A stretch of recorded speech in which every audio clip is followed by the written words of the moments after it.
Back to Venezuela, what does military action in that country say about our foreign policy?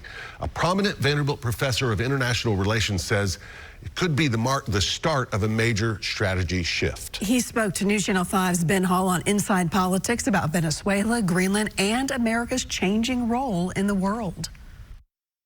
President Trump is focused on something called the Monroe Doctrine from President James Monroe.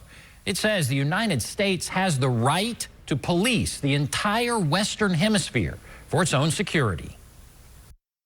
Divide the world in half, and you see the Western Hemisphere with North and South America, and the Eastern Hemisphere with most of Europe, Asia, and Africa. We really are in a period of great change in American foreign policy and the priorities that the country has. Vanderbilt professor Thomas Schwartz specializes in the history of U.S. foreign policy.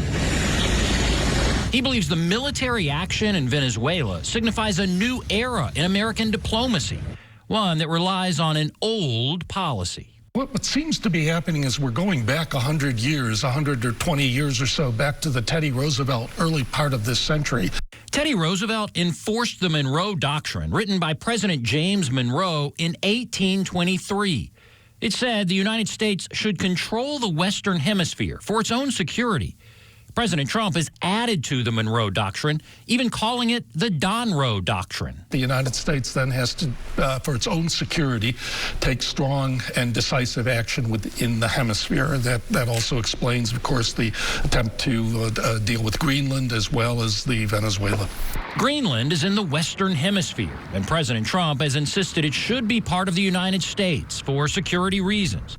But President Trump seems less interested in other parts of the world. The United States is actually fairly determined to pull back from its defensive role in Europe, to spend less on Europe, to focus more on other regions, particularly the Western Hemisphere. While the U.S. threatens to increase military actions in South America, critics worry the use of force to advance our interests could send a message to China or Russia that they could use force in Taiwan or Ukraine.